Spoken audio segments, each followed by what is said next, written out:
Hello, friend. Welcome to Science for Sleep.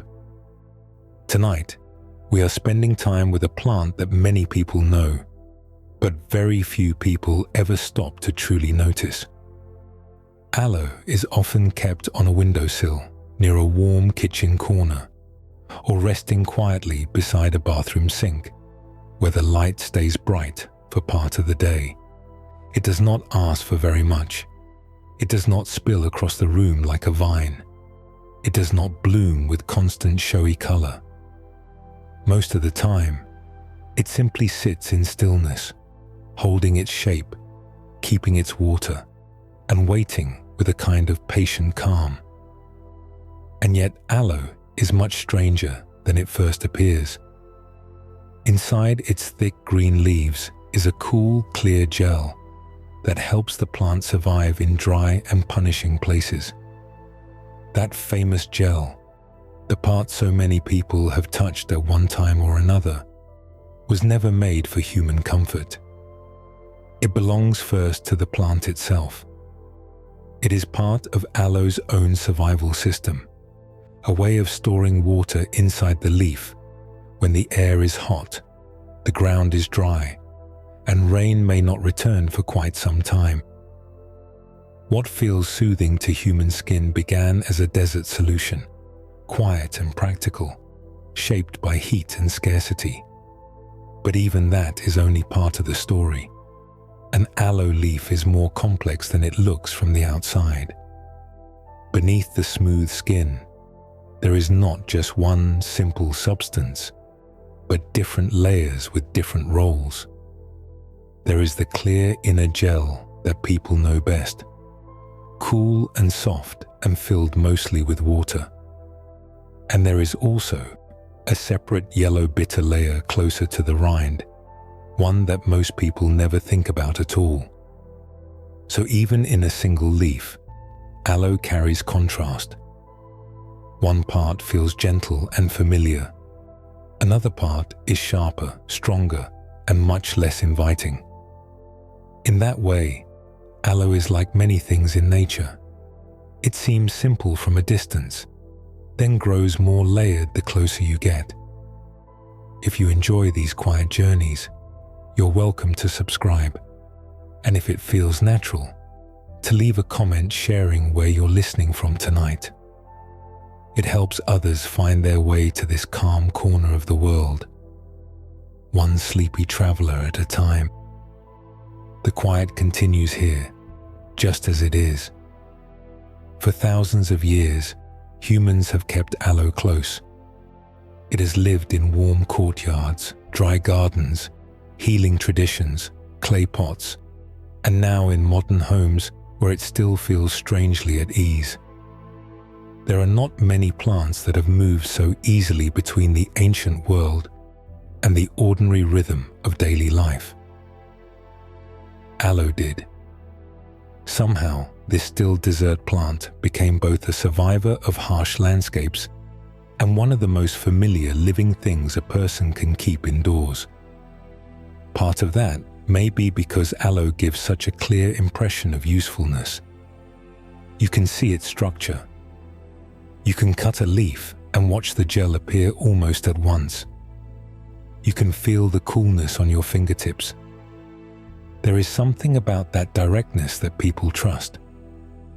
The plant does not seem hidden or difficult in the way some herbs do. Its purpose feels close to the surface, even if its full story is not. A person does not need to know much botany to sense that aloe has been built for something important. And in a quiet way, it has. Aloe is what botanists call a succulent, which means it belongs to a group of plants built to store water in thick tissues. That one simple fact explains so much of its shape. The fleshy leaves, the firm outer skin, the slow, patient way it grows, all of it comes from the same challenge. How do you stay alive when the sun is strong, the air is dry, and water cannot be wasted? Aloe answers that question without hurry. It does not race upward. It does not spread outward in panic. It stores, it seals, it waits. There is something restful about that kind of life. In the quiet outline of aloe, in the pale green surface and the still pointed leaves, there is a kind of held reserve. The plant seems to understand that survival does not always mean movement. Sometimes it means keeping what matters. Sometimes it means staying full during long, dry stretches. Sometimes it means being prepared long before the difficulty arrives. So tonight, as the room around you grows softer and the day begins to loosen its grip, we will spend time with this remarkable plant. We will look at how it survives, why it feels the way it does, how humans came to value it, and what science can gently tell us about its long and soothing reputation. We will stay close to the leaf itself, to the water hidden inside it, and to the long friendship between aloe and human life. Because the more closely you look at aloe, the less it feels like a simple plant in a pot. It begins to feel like a living container of water, chemistry, heat, patience, and time. Aloe may seem soft when a leaf is opened, almost delicate for a moment, but the plant itself belongs to a very tough kind of life. Its calm appearance can make it easy to underestimate. The pale green leaves, the smooth outer skin, the quiet way it sits in a pot without asking for much attention. All of that gives the impression of something simple. But aloe is not simple in the way a fragile plant is simple. It is simple in the way a good design is simple, where every part has been shaped by long pressure and quiet necessity. At its core, aloe is a succulent. That word comes from the Latin word for juice or sap, and it refers to plants that store water in thick tissues. In aloe, that stored water lives mostly in the leaves.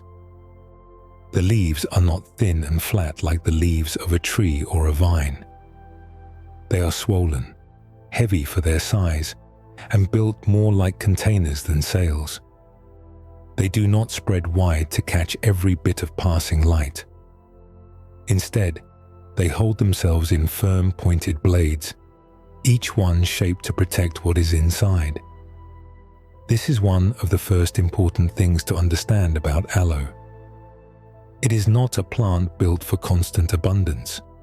It is a plant built for interruption. It assumes that water may come and then disappear. It assumes that heat may last for days and then longer. It assumes that the air may pull moisture away whenever it can. So instead of living fast, aloe lives carefully. That slow, careful design can be seen right away in its form. Most aloe plants grow in a rosette, with leaves rising from the center and spreading outward in a circular pattern. That shape gives the plant balance, but it also helps it manage space and light. The leaves are often edged with small, pale teeth, enough to remind you that even a soothing plant still belongs to the world of defense. The surface may look smooth, but the structure is protective. The leaf is not meant to be easily damaged. It is meant to hold. Inside, the leaf is doing exactly that.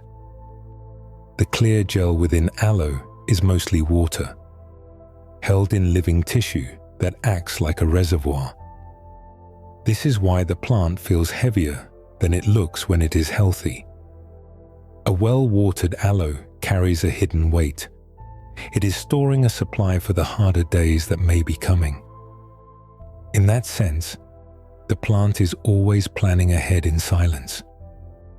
Aloe is also a perennial, which means it can live for years rather than finishing its life in a single season. that long life fits the rest of its character. It is not in a rush. It does not spend itself quickly. It grows with patience, often adding new leaves at a measured pace, sometimes sending up offsets, little new plants near the base, which slowly form a small family around the original one. In homes, these smaller offshoots are often separated and replanted, which is one reason aloe feels so easy to pass along from one person to another. A friend gives someone an aloe pup in a small pot. It sits in a bright window. Months pass, then years. The plant grows a little larger, a little steadier, and the relationship with it becomes part of ordinary life. That may be one reason aloe has remained so familiar. It is a plant that fits the human pace surprisingly well. It does not demand daily care. It does not collapse in distress if one watering is missed. In fact, aloe often suffers more from too much kindness than too little. People who love plants sometimes struggle with aloe because they give it what many softer plants want: frequent water, constant attention, rich damp soil. But aloe does not want a wet life. Its whole body was shaped to avoid one. Even its skin tells that story. The outer surface of the leaf helps slow water loss, keeping the plant from drying out too quickly under bright light and warm air. So when you look at aloe, you are really looking at a system of storage, protection, and restraint. It is not just green because it is alive. It is thick because it has learned to keep what matters. And that raises a quiet question. If aloe is built so carefully to survive dry conditions, then how exactly does it manage that survival day after day, under strong sun and long gaps without rain? That answer lives in the leaf, in the skin, and in the still disciplined life of the plant itself. To live in a dry place, a plant must solve a difficult problem again and again. Sunlight can be abundant, sometimes almost endless, but water arrives less often and leaves more quickly. Heat pulls moisture into the air. Wind carries it away. Soil may dry near the surface long before roots can draw much from it. For a plant, that means survival is never just about taking in what is available. It is also about losing as little as possible. Aloe has solved that problem with unusual calm. Its leaves are the first clue. Thick, fleshy, and heavy with stored moisture, they act like built-in water tanks. Instead of depending on a constant supply from the soil, aloe holds a reserve inside itself. When rain or watering does arrive, the plant stores what it can, then lives slowly from that supply. This is one reason aloe leaves can feel firm and almost swollen when the plant is healthy. They are not just decorative shapes. They are storage chambers, each one quietly carrying what the plant may need later. That stored water gives aloe a kind of internal patience. A plant with thin leaves and quick growth often depends on regular access to moisture. Aloe does not. It can wait through dry spells because it has already prepared for them. It is not trying to race through the landscape before conditions turn harsh. It has been shaped for harshness from the beginning. Its answer is not speed, but reserve. The outer surface of the leaf helps with that as well. Aloe leaves are covered by a protective skin that slows evaporation. This matters more than it might seem. Every plant must lose some water through tiny pores in its tissues in order to take in carbon dioxide for photosynthesis. But in hot, dry climates, that exchange becomes risky. The more open a plant is to the air, the more water it can lose. Aloe reduces that risk through structure, through a thick outer layer, through compact leaf form, and through a style of living that wastes very little. Its growth pattern reflects the same strategy. Aloe does not usually grow in long, soft stems that expose large amounts of surface area. It stays compact. The rosette shape keeps the plant close to itself, almost gathered inward. Even when aloe grows larger outdoors, it still tends to hold a certain order, a certain restraint. Nothing about it suggests carelessness with resources. There is also something happening at a level too small to see. Like many desert-adapted succulents, aloe uses a special way of handling gas exchange that helps it conserve water. During the cooler night hours, when the air is less drying, it can open its pores more safely. Then, during the hotter day, it keeps them more closed, while continuing the chemistry of photosynthesis, using what it stored earlier. This allows the plant to make food from sunlight while reducing moisture loss. It is a clever answer to a difficult climate, one shaped over long stretches of time by pressure so steady that it changed the plant's basic rhythm. So even the timing of aloe's life is careful. It does not simply exist in dry places. It has adapted its whole daily pattern to them. It breathes differently, stores differently, waits differently, and because of that, it can remain green and full in conditions that would wear down softer plants very quickly. Its roots also reflect this balanced way of living. Aloe roots are not designed to sit in heavy wet soil for long periods. They are better suited to quick drainage and brief access to water followed by drying. In a pot, this is why aloe often does best in soil that feels loose and fast draining, rather than rich and damp. Too much standing moisture can become a danger to a plant that was built for intervals, not saturation. All of this creates a very particular kind of presence. Aloe looks calm because it is calm, at least in the botanical sense. It does not throw itself into the world. It does not gamble with its water. It is deliberate. The leaf stores. The skin protects. The roots take what they can and then tolerate quiet. The plant survives not through force, but through control. And that makes the inside of the leaf even more interesting.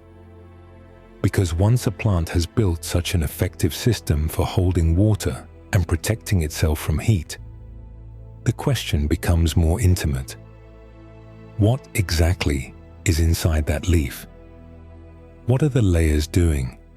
And why do they feel so different from one another when the leaf is finally opened? From the outside, an aloe leaf looks firm and self-contained, almost as if it were made from one smooth piece of green living material. But the moment the leaf is cut open, that simple image begins to disappear. What seems solid becomes layered. What seemed plain becomes organized. Inside the leaf, there is structure, separation, and purpose, each part doing its own quiet work. The outermost layer is the rind, the green skin that gives the leaf its shape and strength.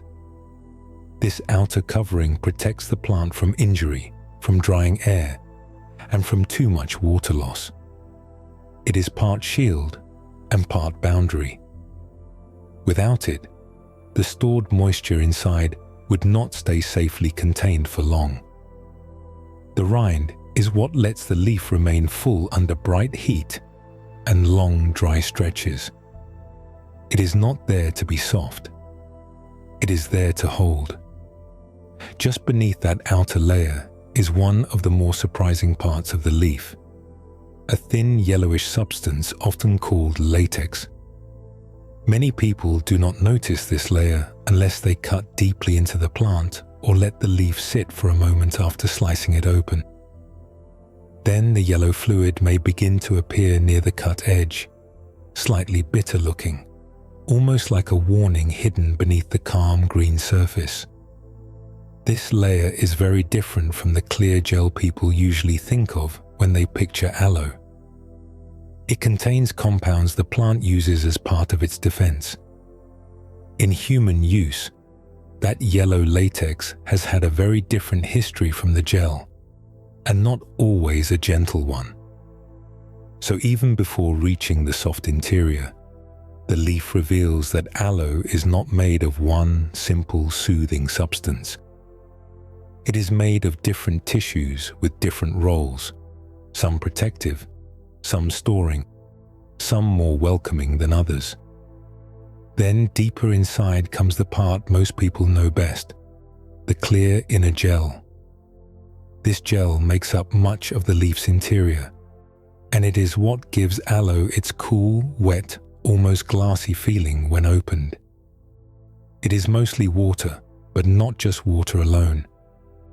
It is water held within a soft plant tissue that gives it body, smoothness, and that familiar slippery texture. This inner part acts like a reservoir, allowing the leaf to store moisture for future use. In a healthy aloe plant, the gel-filled interior is part of what keeps the leaf thick, firm, and heavy for its size. There is something almost quiet and beautiful about that interior. After the dry, matte green outside, the clear gel feels like hidden weather. It looks cool even before it is touched. It catches the light differently. It reflects the whole logic of the plant. Outside, protection. Inside, stored relief. That difference between outer and inner leaf also explains part of aloe's strange power over human attention. A person cuts the leaf, expecting something ordinary, and instead finds a small chamber of cool transparency inside. The plant suddenly feels less like a decoration and more like a living vessel, something built to keep a secret supply safe from the world outside. Even the shape of the leaf supports this internal design.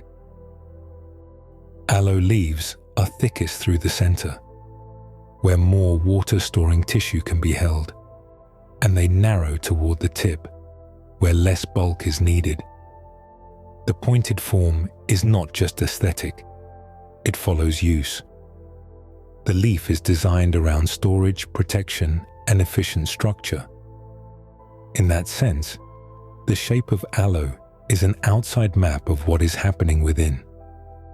And all of this makes clear why aloe cannot really be understood from its surface alone.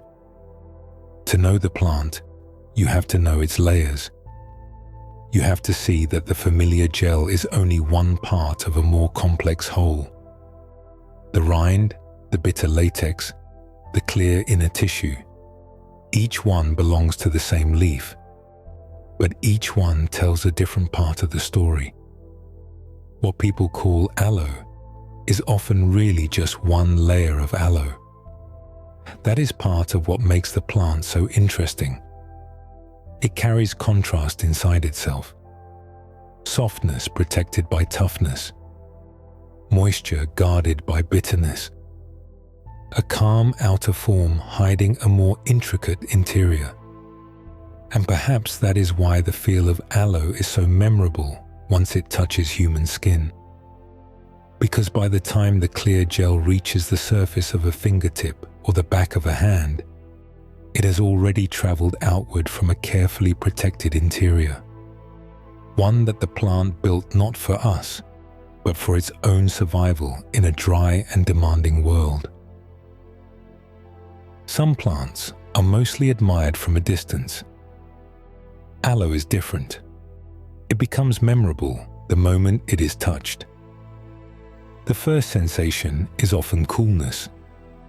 Even before the gel is spread across the skin, it seems to carry a kind of stored freshness. Part of that feeling comes from its high water content.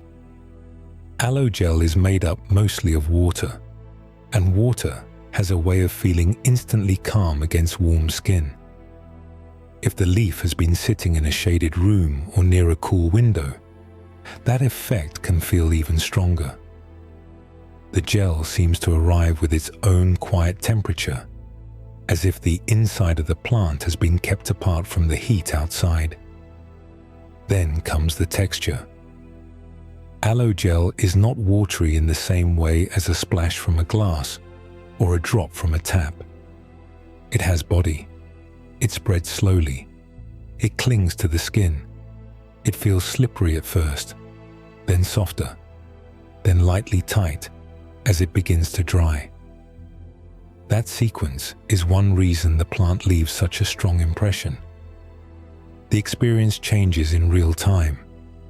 It does not vanish at once. It remains present long enough for the body to notice it. This texture comes from the substances mixed into the water inside the leaf. The gel contains plant compounds that give it thickness and a smooth, almost cushioned feel. These compounds help the water stay held within the tissue, rather than behaving like plain liquid.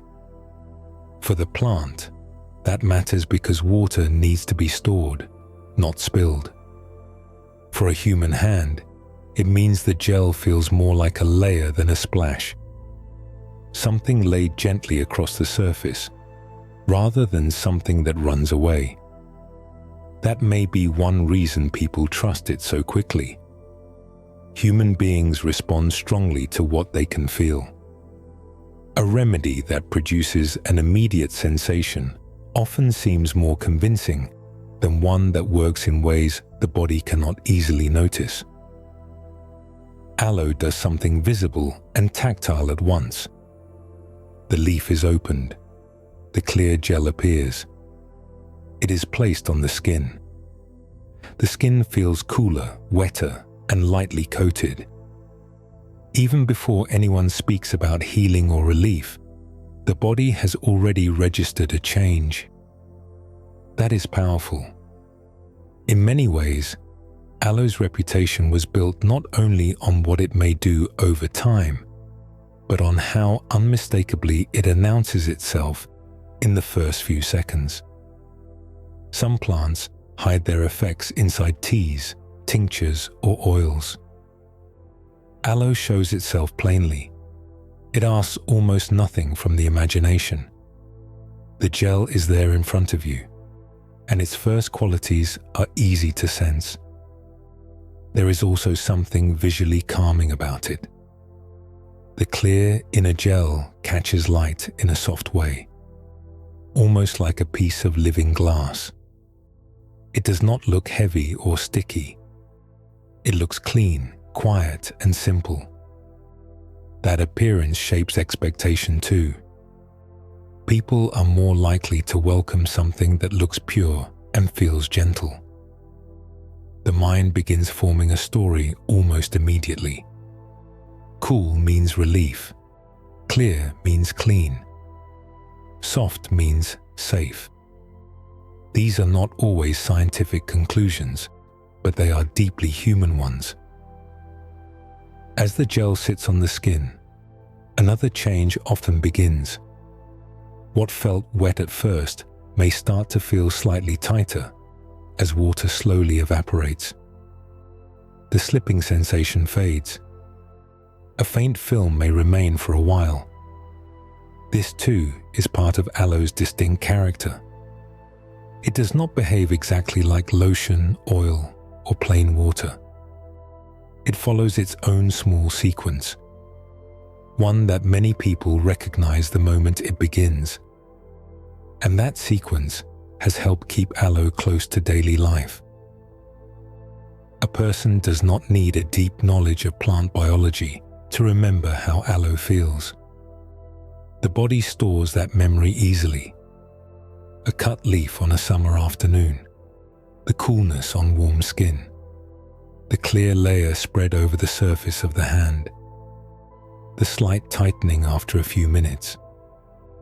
These are simple experiences, but they stay with people. They make the plant feel familiar, even across long gaps of time. That is part of why aloe became more than just a dry climate succulent. Its stored water is important to the plant, but its feel is what made it important to human memory. The texture, the coolness, the slow spread across the skin, all of that gave aloe a kind of sensory identity. It is not just known, it is recognized. And once a plant is recognized through touch, it becomes easier to understand why humans would turn to it again and again when skin feels hot, dry, tight, or overworked. Because the relationship between aloe and the human body begins, very often, with something simple and immediate: a feeling. Skin is where the outside world meets the body. It is the surface that feels heat first and dryness next. It tightens after too much sun. It flakes when the air is dry. It reddens under friction, reacts to small cuts, and slowly repairs itself after the day has left its marks. Skin is always working, always holding a boundary, and always responding to what touches it. So it makes sense that a plant known for cool stored moisture would become linked with relief. Human skin is made to protect, but protection comes at a cost. The outer layer is always losing a little water to the air. In calm conditions, that loss is manageable. But when the weather is hot, when the wind is dry, when water is stripped away by washing, sunlight, or indoor heat, the skin begins to feel the difference. It may grow tight, it may look dull, it may feel rougher than usual, as though the surface has been pulled slightly out of balance. That feeling is familiar to almost everyone. Skin does not need to be badly damaged to feel uncomfortable. Sometimes it simply feels overexposed. This is where aloe enters the human story so naturally. A leaf filled with cool, water-rich gel would have been easy for people to notice. It would not have required a laboratory to become interesting. A person only had to cut the leaf, touch the clear interior, and feel what happened next. The gel spread across the skin. It left moisture behind. It formed a thin layer. The surface no longer felt quite as dry or hot as it had a moment earlier. This kind of observation is older than modern science. It belongs to the long human habit of noticing what seems to help and remembering it. That may be one reason aloe became so closely tied to minor skin soothing. The effect was not hidden. It could be seen and felt at once. When aloe gel is placed on skin, its water content gives an immediate sense of coolness, especially if the skin has been warmed by sun or dry air. Because the gel is not plain water, it does not disappear instantly. Its texture allows it to spread and sit for a while, creating a light coating over the surface. That coating can feel calming, not because it changes everything beneath the skin at once, but because it softens the immediate experience of heat, dryness, and tightness. Sometimes comfort begins with surface conditions, with the simple fact that the skin feels less strained than it did a minute before. There is also something about aloe that fits the pace of ordinary care. It is not a dramatic plant. It does not arrive in the form of a rare powder or a complicated preparation. It can be kept close by, even grown at home, and used in a direct way that feels almost self-explanatory. A leaf is cut, the gel appears, the skin receives it. In that sequence, the plant seems to speak for itself. And that kind of clarity is powerful in human life. People are drawn to remedies that seem visible and easy to understand. Skin, after all, is a visible organ. When it looks red, dry, rough, or overworked, people want something they can place directly onto it. Aloe answers that desire with an immediate presence. It does not ask to be swallowed or brewed or translated into invisible chemistry before it can be noticed. It touches the same surface that needs comfort. That directness helped build its reputation over centuries. Of course, the body is always more complicated than first impressions suggest. Skin heals through deep biological processes, not just surface feeling. Cells repair, moisture balance changes, inflammation rises and fades. The body carries out this work in layers and over time. But human trust often begins earlier than that, in the first clear sign that something feels better than it did before. Aloe earned much of its place in daily life through that first sign. It is easy to imagine how often this happened. A person spends time in hot weather. The skin grows warm and dry. A leaf is opened. The clear gel is pressed gently onto the surface.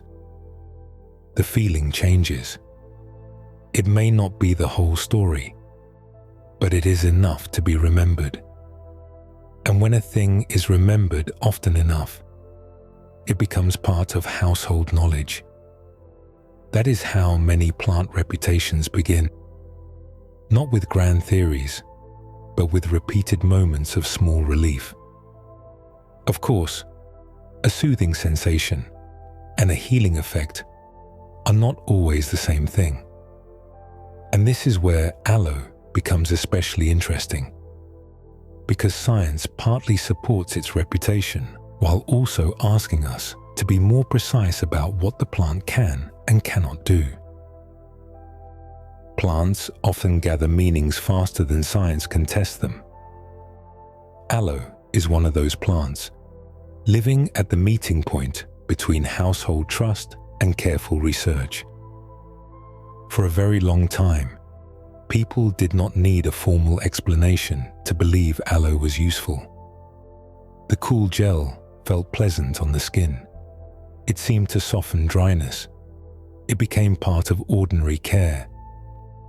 But science asks quieter and more exact questions. What is actually happening on the skin?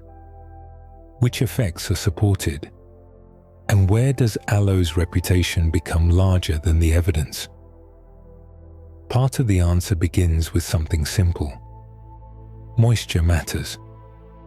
When skin is dry or overexposed, one of the most immediate forms of relief comes from restoring water to the surface and slowing how quickly that water escapes.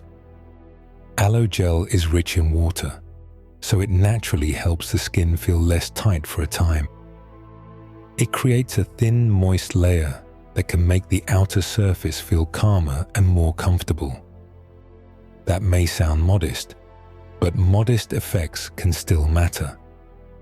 Skin often responds well to gentle support, especially when the problem is minor dryness, surface heat, or mild irritation, rather than a serious injury.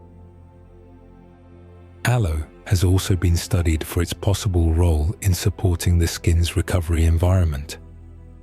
The gel contains plant compounds that researchers have examined for their effects on surface hydration, irritation, and small-scale healing conditions. Some of these compounds may help explain why aloe does more than feel cool for a moment. The gel is not just wet. It contains natural substances that can interact with the skin in ways that may support comfort and surface recovery, at least under certain conditions. Even so, it is important to keep the scale of that support gentle and realistic. Science does not usually describe aloe as a miracle. It does not place aloe in the category of instant cure or deep transformation. Instead, aloe makes the most sense in the quieter story of minor soothing. It can help the skin feel less dry. It can leave the surface more comfortable. It may help support a mild healing environment in certain everyday situations. That is enough to make the plant genuinely interesting without asking it to do everything. This matters because once a plant becomes famous, its reputation often begins to spread beyond its strongest evidence. People may start treating one good quality as proof of many others. A soothing plant becomes a healing plant. A healing plant becomes a corrective plant. And eventually, a corrective plant becomes, in some stories, an answer to almost anything. Science tends to move in the opposite direction. It narrows. It compares. It asks what was tested, under what conditions, and with what results. Aloe survives that kind of scrutiny better than many household plants do, but not perfectly. That is part of what makes it so interesting. The old trust was not entirely misplaced. There are real reasons the gel feels helpful. Surface moisture is real. Comfort is real. Some studied plant compounds are real, but science also reminds us that feeling better and healing deeply are not always the same event. A cool layer on warm skin may be genuinely pleasant without solving every biological process happening underneath. Relief can be true while still being limited, and perhaps that is the right way to understand aloe.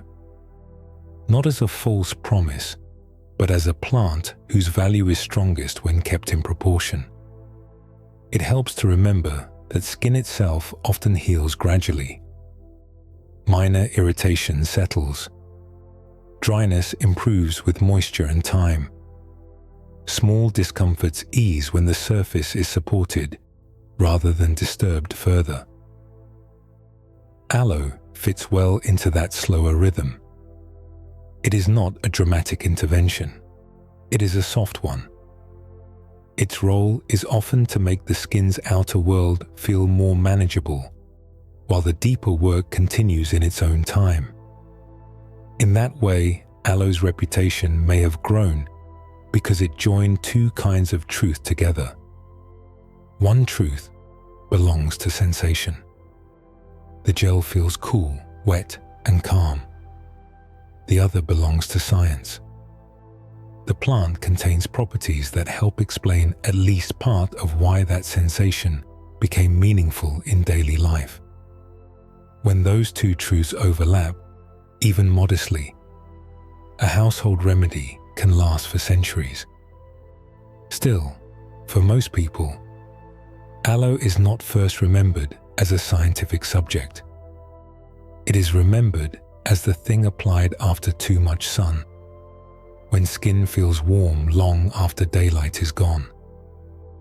That cultural image became so strong that it almost turned aloe into the plant of summer itself. Few plants are tied so tightly to one ordinary human mistake. Spend too long in the sun, and suddenly aloe becomes not decorative, but urgent and useful. It is easy to see how that connection formed. Sunlight can feel gentle at first, almost harmless, especially when there is a breeze or when the warmth arrives slowly across the skin. But the body often understands the cost later. A face grows hot. Shoulders begin to sting. The skin on the arms feels tight and dry by evening, as though it has been holding too much warmth for too long. That delayed discomfort has shaped countless small human rituals, and one of the most familiar is the quiet return to aloe. Aloe became linked with sun-exposed skin because it answered something immediate. The leaf held cool, water-rich gel. The skin wanted coolness and moisture. The meeting between the two felt natural, almost obvious. No deep explanation was needed for the first layer of trust to form. If a plant felt calm on skin that had taken too much light, people were going to remember it, and they did. Over time, that simple household use became one of Aloe's strongest public identities. For many people, aloe is not first imagined as a desert succulent or a botanical marvel. It is imagined as the plant for after the sun. The plant for warm shoulders, pink cheeks, and the slow heat that lingers after daylight has ended. That image became so common that it almost wrapped itself around the whole plant, turning one familiar use into a complete personality. The coolness of the gel helped reinforce that identity. It did not just moisturize, it felt like the opposite of heat.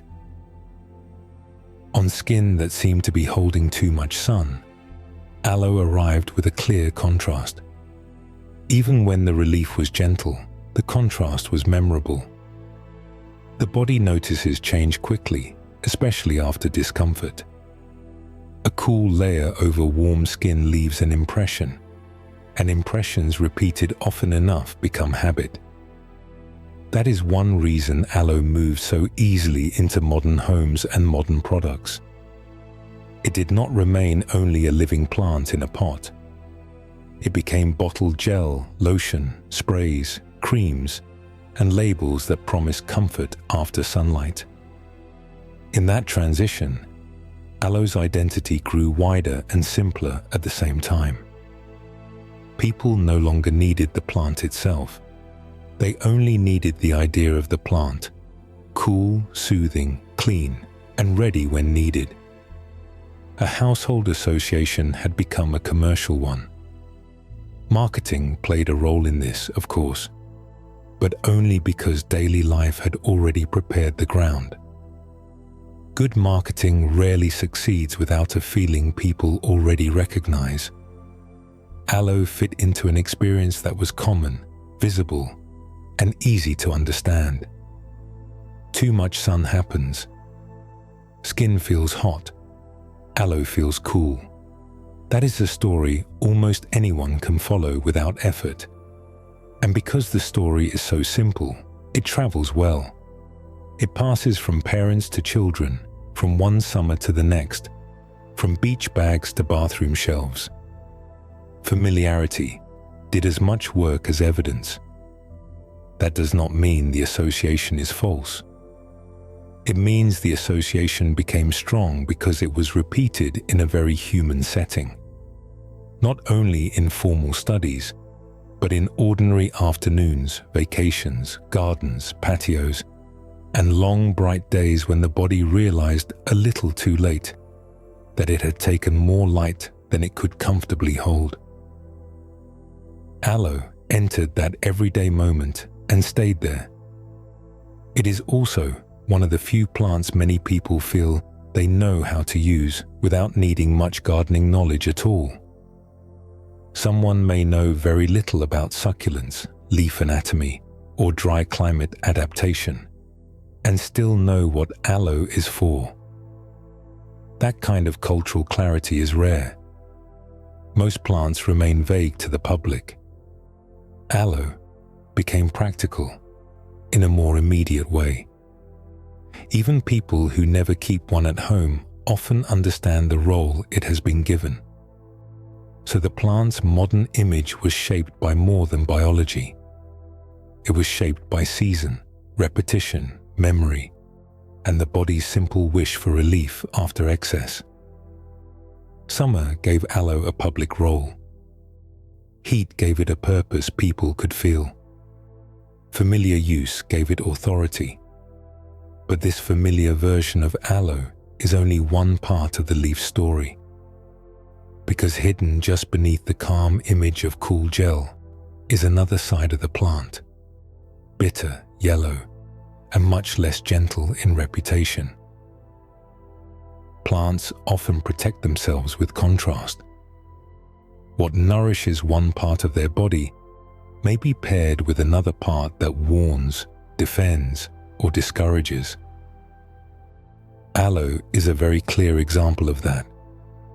For all its reputation as a soothing plant, it also carries a sharper side hidden just beneath the surface, a side that is easy to miss if all attention stays on the clear gel.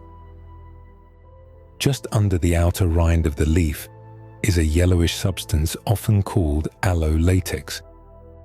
It is not the same as the inner gel. It does not look the same, feel the same, or behave the same. Where the clear gel seems calm and water-rich, the latex appears more concentrated, more bitter, and more guarded. Even its color suggests a different role. It looks less like stored moisture and more like a warning. Chemically, it is different as well. The inner gel is the part most associated with moisture and surface soothing. The yellow latex contains other compounds, including bitter substances that the plant likely uses as part of its defense. In nature, softness alone is rarely enough. A plant that stores water in thick, exposed leaves may need some way to make itself less appealing to anything that wants to bite into it. Bitterness is one of the simplest answers life has come up with. A thing may be rich in water, but if it tastes sharp, harsh, or unpleasant, it may be left alone.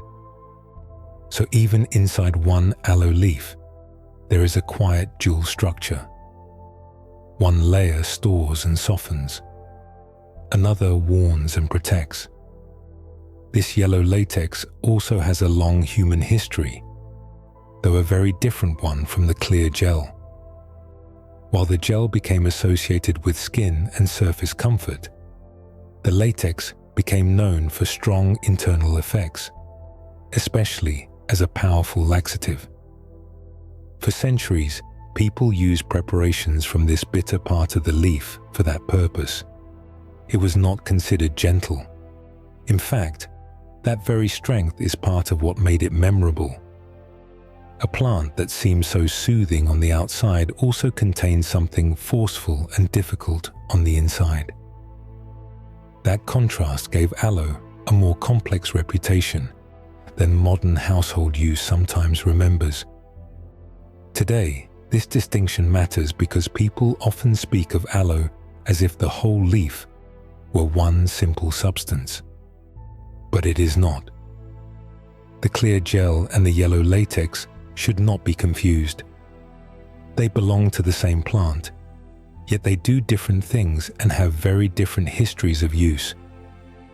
When aloe is simplified into only the cool, comforting image of clear gel, something important gets lost. The plant becomes easier to market, easier to summarize, but less true to itself. And aloe is more interesting when it is allowed to remain complex. Its leaf holds the logic of survival in layers. The soft inner part would not be enough without the guarded outer one. The stored water might be too inviting without bitterness nearby. The soothing qualities humans notice are real, but they are only one part of a structure built first for the plant's own needs, not ours. Aloe did not evolve to become a household comfort. It evolved to remain alive in difficult places. The fact that humans later found use in one part of it does not erase the other purposes carried in the same leaf. There is something quietly humbling in that. People often want natural things to be simple and morally clear. A plant is healing. A leaf is soothing. A remedy is gentle. But nature does not usually divide itself so neatly. The same structure may comfort in one form and defend in another. A plant may offer one thing to human hands and another to human digestion. Aloe reminds us that usefulness and caution can live side by side. That may even be part of why the plant remains so memorable over time. It was not merely soft, it was layered. It could be touched and felt. It could be observed. It seemed at once practical and slightly mysterious. A clear gel hidden behind a green wall, and beneath that wall, a bitter yellow edge. The leaf held more than one answer. It held more than one kind of power. And that deeper complexity may help explain why aloe drew attention so early in human history. It was striking to look at, unusual to cut open, durable in harsh landscapes, and full of contrasting uses. It was exactly the kind of plant ancient people were likely to notice, trade, discuss, and preserve in memory. Long before aloe sat in ceramic pots near modern windows, it traveled through the older worlds of merchants, healers, gardeners, and empire. It belonged to a time when useful plants were more than decoration. They were medicine, preservation, trade, and memory. A plant that could survive harsh conditions and offer something practical to human hands was not likely to be ignored. Aloe had exactly that kind of presence. In the ancient world, people paid close attention to plants that seemed both durable and unusual. Aloe stood out for several reasons at once. Its leaves were thick and full of hidden moisture. Its gel could be seen and touched directly. Its bitter layer hinted at strength. And unlike delicate green herbs that wilted quickly, aloe came from places where the climate itself demanded toughness. It looked like a plant that had learned how to endure, and that alone would have made it interesting to early healers and traders. Ancient Egypt is one of the places most often linked with aloe's early history.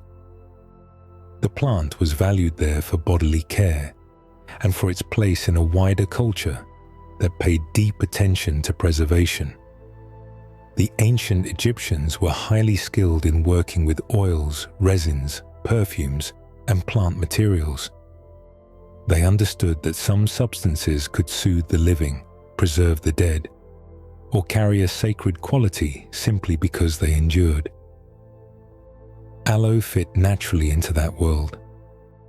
Its stored gel, its unusual structure, and its ability to survive arid conditions would have made it feel appropriate to a civilization shaped by heat, dryness, and careful preparation. The image of aloe in the ancient world is not only medical, it is practical and physical. A thick leaf could be cut open. The inside could be used. The plant could be grown in warm climates where water had to be managed with care. It was not merely admired from afar. It entered daily life through direct handling. That kind of plant tends to leave a stronger mark on human memory than one that is known only by name. Aloe also appears within the broader world of the ancient Mediterranean, where healing knowledge moved between cultures through trade, conquest, and ordinary contact. Plants were part of that exchange. Seeds, dried materials, roots, leaves, oils, and remedies all traveled with merchants and physicians. A useful plant did not remain local for long. Once people saw value in it, they carried it outward. Aloe was especially suited to this process because it was memorable both in form and in use. Some plants are difficult to distinguish from one another in writing or in travel. Aloe was not. Its leaf had a shape people remembered. Another reason ancient people prized aloe is that it joined two qualities that often mattered deeply in older healing traditions. It was both observable and storable. A person could cut the leaf and see what it contained. At the same time, preparations from aloe could be dried or preserved in forms that lasted beyond the moment of harvest. This gave the plant a practical advantage. It was not only something growing in a garden. It could become part of a system of transport, record keeping, and repeated use. That mattered in a world where useful knowledge often depended on whether materials could survive time and distance. Ancient healers did not work with modern scientific language, but they were keen observers. They noticed which plants felt cooling, which were bitter, which softened the body, which dried it, which lingered, and which disappeared too quickly to matter. Aloe likely impressed them because it did not hide its nature. Its inner gel and outer structure made it easy to form an opinion about. It was the kind of plant that seemed to reveal itself through touch. And once a plant enters written healing traditions, it begins to gather a second life. It is no longer only something grown or handled. It becomes something remembered in text, repeated across generations, and carried beyond the place where it first became familiar. Aloe seems to have entered that older written life early enough to remain present across long stretches of cultural history. That alone tells us something. People kept mentioning it because people kept finding it worth mentioning. So by the time aloe reached later ages, it was already more than a local desert plant. It had become part of a larger human pattern, the pattern in which useful plants leave their landscapes and enter civilization. And once aloe entered trade and healing traditions, it did what many valuable plants do. It began to move. A useful plant rarely remains local for long. Once people believe a plant can comfort, preserve, or heal, it begins to travel with them. It moves first in small ways, passed from one garden to another, carried in bundles, cuttings, jars, and memory. Then, over time, it begins to move through larger systems, across ports, caravan paths, dry coastlines, and trading worlds where goods are exchanged not only for value, but for possibility. Aloe was one of those plants. Part of what helped aloe travel was its natural fit with warm and dry regions. A plant that already knew how to endure strong sun and limited water did not need perfect conditions to survive. That made it practical in many parts of North Africa, the Middle East, and later farther east as well. In places where the air ran hot for much of the year and water had to be used with care, aloe did not seem foreign for long. It seemed understandable. It belonged to climates that asked similar questions of every living thing. That kind of adaptability matters more than it may first appear. A plant can only become culturally important in new places if it can live there, or at least be prepared, preserved, and passed along in usable form. Aloe had both advantages. It could be cultivated in favorable climates, and it could also be processed into materials that traveled more easily than a fresh leaf. That meant the plant itself could spread, but so could its uses, its stories, and its reputation. And reputation travels very well. Traders carried more than goods. They carried impressions. A plant known in one region as cooling, preserving, or medicinal would arrive in another region already wrapped in meaning. Healers and merchants often became partners in that process, even when they did not think of themselves that way. One sold or exchanged the material. Another tested it, prepared it, or folded it into existing knowledge. Over time, the plant became part of local practice, not because it arrived empty, but because it arrived with a small cloud of trust around it. That trust was not always identical from culture to culture. As aloe moved, different healing systems saw different things in it. Some noticed its surface comfort. Others focused on its bitterness, its preserving qualities, or its value in stored preparations. One culture may have prized the visible gel. Another may have been more interested in what could be dried, traded, and measured. This is often how plants travel through human history. They remain physically similar, but culturally they become many things at once.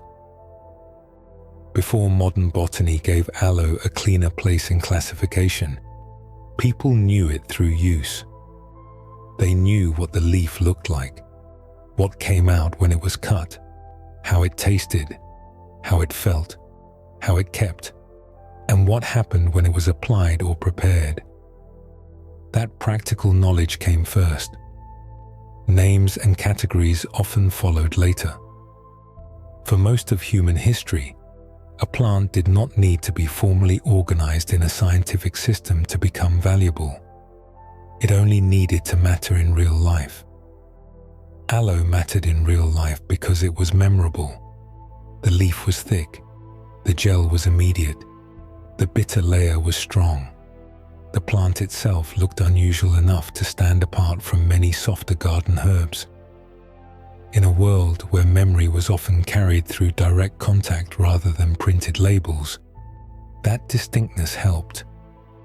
People remembered aloe because it did not blur easily into the background. It is also worth noticing that when plants move, they do not move only as objects. They move as ideas. Aloe did not simply pass from region to region as a leaf or a dried product. It passed as an answer to certain kinds of bodily discomfort. It passed as an example of toughness in difficult climates. It passed as something worth keeping near a household or a healer's work. In that way, aloe became part of a larger human pattern, in which useful living things are carried across geography and then absorbed into the local rhythm of care.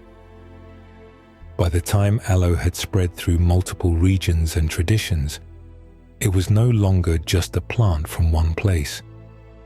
It had become a shared plant, known differently in different worlds, but recognized in all of them as something worth preserving. That long movement across trade routes and cultures helps explain why aloe still feels old in the best sense of the word. Even in a modern room, in a simple pot near a sunny window, it carries the atmosphere of something that has been with people for a very long time. As aloe moved, it was folded into different healing systems, each one seeing something slightly different in the leaf. And that long traditional life helps explain why aloe today carries both scientific interest and a much older kind of trust. Traditional medicine does not usually begin in theory. It begins in repeated observation. What happened after the leaf was cut? What seemed to calm the skin? What people passed on because it appeared to help? Long before modern laboratories measured plant compounds or compared treatment groups, people were already watching aloe closely. They noticed how the inner gel felt on the surface of the body. They noticed the bitterness hidden near the rind. They noticed that one plant could seem gentle in one use and forceful in another. From those repeated observations, aloe slowly gathered a medical identity. That identity was never only one thing. In many traditions, aloe was used externally for the skin. That part is perhaps the easiest to understand because it begins with direct sensation. The gel felt cool, moist, and soft on the body. It seemed fitting for dry or irritated skin, for minor burns, for small areas that felt overworked by weather or friction. The body could feel the change immediately, even if the deeper biology was not yet understood.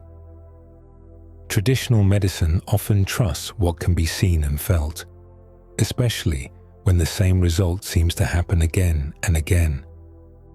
Aloe earned part of its place that way, but aloe also had an internal life in traditional medicine, and that side was often treated very differently. The bitter yellow latex beneath the rind was not approached in the same way as the clear inner gel. It had stronger effects, especially on digestion, and was used in some traditions as a powerful internal cleanser or laxative. That difference mattered. People learned that not every part of the leaf behaved alike. Over time, this likely made aloe seem even more significant, because it was not merely one plant with one purpose. It was a plant with layers, and those layers asked to be handled with some care. This is one of the most important things about aloe in traditional medicine. Its external and internal uses were often understood as separate, even when modern language had not yet made those distinctions as clearly as it does now. A cool gel placed on skin belonged to one set of observations. A bitter substance taken into the body belonged to another. The leaf itself taught that difference through experience. Cultural traditions shaped how aloe was prepared and understood. In some places, it was treated as a household remedy, something familiar enough to be kept near daily life. In others, it was part of more formal healing systems described alongside many other medicinal plants. Local climate, local plant knowledge, and local beliefs all influenced how aloe entered ordinary care. A dry region might value the plant differently than a humid one. A culture with strong traditions of herbal preparation might focus more on extracts and preserved forms. Another might emphasize the fresh leaf itself, cut open in the moment and used directly. This is often how medicinal plants move through human history. They do not arrive in the same form everywhere. They are translated through practice. Some of aloe's traditional uses align at least partly with what science has studied. The soothing role of the gel on minor skin discomfort is one example. That does not mean every traditional claim has been confirmed in full. It means some older observations seem to have been grounded in real effects, even if those effects are smaller, gentler, or more limited than tradition sometimes suggested. Other uses remain uncertain, exaggerated, or unsupported by strong evidence. That is not unusual. Traditional medicine is a mixture of careful observation, pattern recognition, inherited trust, and cultural meaning. Some parts later hold up well under research. Others soften or fade when tested more closely. Aloe survives that transition better than many old remedies do, but it still changes under modern scrutiny. Its strongest role remains the quieter one, not the grand one. It is not the answer to everything. It is a plant whose practical value grew because people kept finding reasons to keep it near. That long practical use is really what built aloe's medical identity. Not one miracle story, not one old text, but centuries of ordinary repetition. A leaf cut open. Gel spread across skin. Bitterness noticed and remembered. A household remedy becoming a trusted habit. Then a habit becoming tradition. That kind of history matters. It tells us that aloe did not become medicinal through abstraction. It became medicinal through touch, use, memory, and the steady passing down of what seemed worth preserving. Yet for all its history, aloe remains strangely modern in another way. Few old medicinal plants made the jump so easily into ordinary indoor life, where they became not only remedies, but companions. There is something quietly reassuring about keeping a plant that seems both calm and useful. Aloe fits that role almost perfectly. It does not ask for constant trimming. It does not drop petals across the table. It does not lean dramatically toward every passing change in the room. It simply rests in its pot, leaf after leaf rising with a kind of steady purpose, as if it already knows how to live well within long, quiet stretches of time. That may be one reason aloe became such a common household plant. Many plants entered homes because they were beautiful. Aloe entered homes for that reason too, but also for another one. It seemed practical. A person could look at it and feel that it belonged not only to decoration, but to life itself. It was green, orderly, alive, and also potentially useful. The same plant that looked pleasant near a window also seemed ready to be called upon when needed. That is a powerful combination. A plant does not have to choose between being attractive and being meaningful. Aloe manages to be both without much effort. Its ease helped a great deal. Aloe became a familiar indoor plant because it is simple to keep compared to many softer leafy houseplants. It does not wilt in panic after one missed watering. It does not demand constant humidity. It does not need rich, dark soil kept damp every day. In fact, much of what troubles other houseplants troubles aloe very little. It tolerates forgetfulness better than many plants do, and in an ordinary home, that matters more than people sometimes admit. Many people want living things around them, but not everyone has the time or attention to care for something delicate. Aloe meets that wish halfway. Bright windows often suit it well.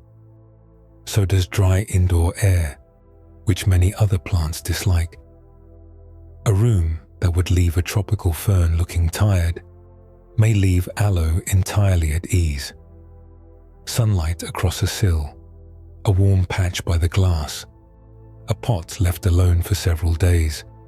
These conditions often feel normal to aloe because they are not so far from the kind of life its structure already expects. That is part of why it has settled into modern homes so naturally. It is not merely tolerating the indoor world. In many ways, it is well matched to it. There is also a certain emotional comfort in keeping a practical plant close by. People often enjoy the feeling that the life around them has some use beyond appearance. A bowl can hold fruit. A shelf can store books. A blanket can warm the body. And a small aloe plant, sitting quietly in a bright corner, can suggest both life and readiness. Even if it is never cut, never used, and simply left to grow, it still carries that suggestion. It feels like a living household object in the best sense, not cold, not mechanical, but steady and available. That quality gives aloe a different place in the room than many ornamental plants. Some houseplants are appreciated mostly for the shape of their leaves, the pattern of their colors, or the softness they add to a space. Aloe does those things too, but it also bridges decoration and usefulness in a way few indoor plants do. Its leaves are sculptural. Its form is clean and balanced. It catches light in a quiet way, yet behind that still shape is the visible fact of the gel inside, the stored water, the practical story people already know. That story changes how the plant is seen. A person looking at aloe is rarely looking at it as just foliage. And that may be why aloe feels so settled in domestic life. It does not need to impress the room. It simply belongs there. On a windowsill, in a small clay pot, it becomes part of the rhythm of the home. Morning light reaches it. Dust settles lightly on the leaves. Someone turns the pot every so often. Weeks pass, then months. The plant changes slowly enough that its growth feels almost hidden. But then one day, a new leaf is clearly there, and the quiet work of time becomes visible again. That slow visibility matters. Aloe does not rush to prove itself. It lets people live beside it, and in doing so, it becomes woven into ordinary life, into routines so small they are barely noticed. A glance while making tea, a hand on the pot while opening the window, a little water poured in and then forgotten for days. It becomes less like a project and more like a presence. Its success indoors is not accidental. Aloe behaves well in human homes because its natural design already expects long pauses, sparse water, and bright still light. In that way, its ease comes directly from its biology. Some plants ask to be watched. Aloe asks mostly to be left alone. That does not mean it wants to be ignored completely. Like every living thing, it still depends on light, water, and a place to grow. But aloe does not ask for those things with urgency. It does not collapse dramatically if the room is a little too dry. It does not demand daily care.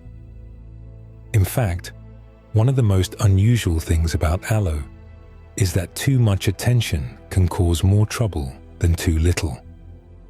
Its ease comes not from fragility, but from adaptation. The heart of that ease is water storage. Aloe keeps enough water inside its leaves to survive mist care in a way many houseplants simply cannot. A plant with thin leaves often depends on a regular cycle of moisture moving in from the soil and out through the air. If watering is missed, the leaves quickly show distress. Aloe lives on a different schedule. Its leaves are already carrying a reserve. That reserve gives it time. If several days pass without water, or even longer, the plant usually does not react with alarm. It simply continues drawing from what it has already stored. That is why aloe often suits ordinary human life so well. People are busy. Days blur together. A plant may be admired every morning and still forgotten when it comes to watering. Aloe can absorb that kind of care pattern without much complaint. It has been built for intervals. Overwatering, on the other hand, often causes greater difficulty. This may seem strange at first because water is so central to the plant's life. But a plant designed to store water does not need constant replenishment. If the soil stays wet for too long, the roots can struggle. Instead of receiving a brief supply and then resting in drier conditions, they sit in moisture that does not move away. For aloe, that can be far more stressful than a missed watering. It is one of the small ironies of the plant's life indoors. People who try hardest to help it sometimes do so by giving it the very condition it was not built to handle. Its roots prefer drainage. That is one of the quiet rules of aloe. Water should pass through, not linger around them for long. In a pot with loose, fast-draining soil, this feels natural to the plant. Moisture arrives, the roots take what they can, and then the space begins to dry again. That cycle fits the rhythms aloe evolved with. Even indoors, the plant is still responding to ancient conditions. Its biology has not forgotten the dry landscapes that shaped it. Its leaves, meanwhile, prefer light. Bright, still light especially suits aloe well. A sunny window often provides exactly the kind of steady exposure it likes. The leaves may shift slightly in color depending on how much light they receive, sometimes becoming a little deeper or paler. But what matters most is that aloe rarely asks for the shaded, humid softness that so many indoor plants prefer. It is comfortable with brightness, comfortable with clarity, comfortable with conditions that feel spare rather than lush. Its slow growth adds to this sense of ease. Aloe is not a plant that changes so quickly that it makes people anxious. A new leaf appears, but not every day. The shape remains orderly. The size increases gradually. This makes the plant feel steady and undemanding. It is alive in a visible way, but not in a restless one. There is something calming about that. The plant seems to accept time without resistance. It grows when it is ready. It waits when it must. That slow pace also helps people feel successful with it. A plant that survives missed care, enjoys bright windows, and does not demand constant adjustment becomes easy to trust. Even those who think of themselves as bad with plants often find that aloe remains with them. And once a person keeps one living thing alive for long enough, the relationship begins to change. Confidence appears, affection appears. A little shared history begins to form between the room and the plant inside it. So aloe's ease is not an accident, and it is not a mystery. It comes from a structure designed for restraint. It stores water. It avoids waste. It prefers light, space, and drying intervals. It does not ask for rich excess. It asks for conditions that let it remain what it already is. And perhaps that is part of why people become attached to it. A plant that survives neglect without drama can start to feel almost companionable, not in a loud emotional way, but in the soft, dependable way of things that remain present without asking much in return. People do not only keep plants for beauty. Sometimes they keep them because they want life around them to feel meaningful, and aloe offers that feeling in a simple form. There is a particular kind of comfort in living beside something that seems both alive and practical. A flowering plant may brighten a room. A trailing vine may soften a shelf. But aloe does something slightly different. It feels self-contained, calm, and quietly capable. It does not just decorate a space. It seems to justify its place there. Even when untouched, it gives the impression of readiness, as though it belongs to the home not only as a living shape, but as a useful one. That matters more than people sometimes realize. Useful plants often create a stronger bond than purely ornamental ones because they seem to meet human life halfway. They are not just admired, they are understood. A person may know very little about the details of aloe's biology and still feel that the plant has a purpose. It stores water. It holds gel. It survives dry conditions. It may help when skin feels irritated or overexposed. These are simple ideas, but they give the plant a role. A role gives shape to affection. People tend to form deeper attachments to things that appear to do something for them, even quietly. Aloe is especially good at this because its usefulness is visible. Many practical plants hide their value in roots, flowers, seeds, or invisible chemistry. Aloe keeps its purpose close to the surface. Its leaves are thick because they are storing water. Its gel can be revealed by cutting the leaf. Its structure tells the story without much explanation. This creates a direct connection between the person and the plant. You do not have to imagine what aloe is for. You can see it in the leaf itself. That visibility makes the plant feel honest in a way. It appears to be exactly what it is. There is also something emotionally reassuring about a plant that seems to take care of itself while still being available for care in return. Aloe does not ask much. It is not dramatic. It does not punish small mistakes quickly. That calmness makes it easy to live beside. And because it feels steady, it can begin to stand for steadiness in the room itself. A small green thing holding its form, storing its own reserve, surviving bright afternoons and long pauses without complaint. It is easy to see why that kind of life would feel quietly admirable. Household plants often become symbols without anyone fully deciding they should. A plant on a sill may come to represent calm, routine, health, patience, or a sense of being settled. Aloe carries those meanings especially well because it is both ordinary and quietly capable. It suggests care without fuss. It suggests health without performance. It suggests a home where living things are kept not only because they are pretty, but because they matter. That may be one reason aloe is so often given as a gift. It is easy to pass along. It produces small offshoots.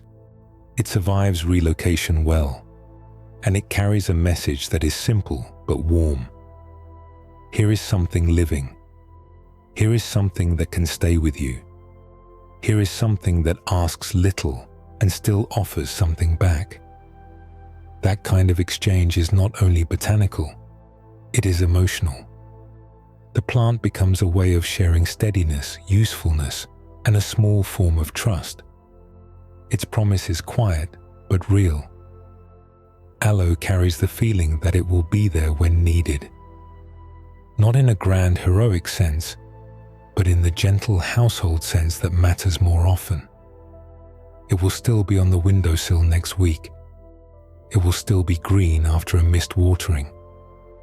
It will still hold its water, its gel, its slow life. That reliability becomes part of its identity. And reliable living things often become beloved living things. So the human bond with aloe is not just about skin or sunlight or ancient medicine. It is also about the deeper wish to keep life nearby that feels meaningful rather than random. A plant that does not merely fill space, but contributes to the atmosphere of the home. A plant that seems to say something about the values of the person who keeps it. Calm, practical, patient, prepared. Aloe does all of that while barely moving. But the aloe on a windowsill is only one representative of a much larger group. Beyond the familiar household form is a whole wider world of aloes, some small, some towering, some sharp, some unexpectedly beautiful in bloom. The single potted aloe many people know can make the whole genus seem small and repetitive. In reality, aloe is a wider and stranger botanical world than most people expect.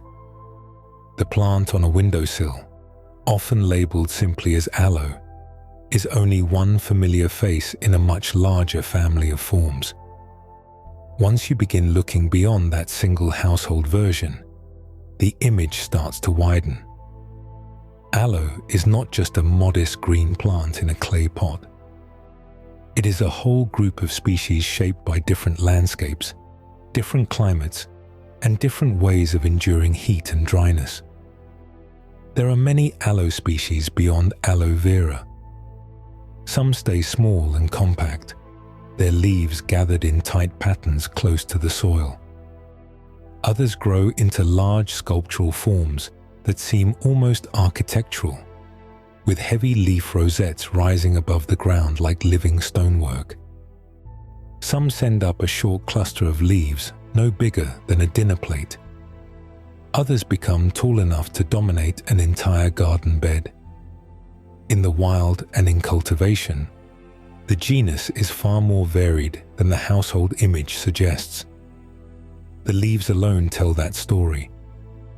Some aloes have smooth pale green surfaces. Others are marked with spots, stripes, or fine white speckles. Some leaves are thick and broad. Others are narrower, sharper, and more blade-like. The edges may carry soft-looking teeth or more dramatic spines. A few species take on silvery, blue-green, or dusty tones that make them appear almost sculpted from mineral, rather than plant tissue. Seen together, they do not look like one repeated design. They look like many answers to the same dry question. That question, in one form or another, is always about survival. How do you hold water? How do you protect it? How do you remain alive through heat, sun, poor soil, and long pauses between rain? Different aloe species answer in different shapes, but the underlying logic stays familiar. Thick leaves, water storage, protective skins, and slow, deliberate growth appear again and again across the group. Even when the size, color, and outline change, the family resemblance remains. You can often sense that an unfamiliar aloe is still an aloe because it carries that same feeling of reserved design. Climate preference varies too. Some aloes tolerate milder conditions than others. Some are better suited to warm, dry gardens. Some can handle brief, cool periods, while others prefer steadier warmth. This helps explain why aloe as a group has spread into so many cultivated settings. The wider family contains more possibilities than the single windowsill plant suggests. What looks like one ordinary houseplant in popular culture is actually part of a flexible and diverse lineage. Human culture often does this to plants. It takes one famous member of a group and allows that single version to stand in for the whole family. The result is familiarity, but also narrowing. People begin to think they know a plant completely because they know one species well. Aloe is a perfect example. Aloe vera became so strongly linked with skin, household care, and indoor growing that it almost overshadowed the rest of the genus. The many other aloes remained in the background, known mostly to gardeners, botanists, and people living in places where larger aloe species are part of the landscape. Yet those other aloes matter because they show the full imaginative range of the group. Some look almost severe, their spined leaves lifting stiffly outward. Others appear soft in pattern, even when their surfaces are firm. Some stay close to the earth like quiet desert stars. Others branch and rise, becoming plant shapes that can feel nearly tree-like from a distance. The familiar household aloe is only one expression of a much larger design language. And once that is understood, aloe becomes harder to reduce to a single use. It is not just a gel plant, not just a skin plant, not just a plant in a pot. It is a lineage of dry climate survivors, each species adjusting its form to the place that shaped it. Some are plain at first glance, then beautiful in detail. Others are striking at once. Together, they reveal that aloe is not a narrow category at all.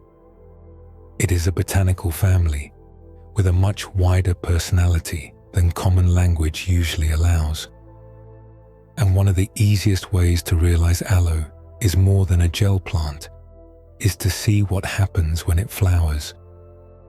Because then the whole image changes and the plant begins to look less like a remedy and more like a participant in a much larger living system. Aloe is so often thought of in terms of leaves that its flowers can feel almost surprising, as if the plant has been keeping part of its life hidden. For many people, aloe belongs to the world of gel, skin, windowsills, and quiet household usefulness. It is easy to forget that it is also a flowering plant with its own reproductive rhythm, its own relationship to pollinators, and its own place in the larger movement of living systems. When aloe does flower, the change can feel dramatic. For a long time, the plant may seem still and self-contained, holding its pointed leaves close in a familiar rosette. Then, one day, a stalk begins to rise from the center.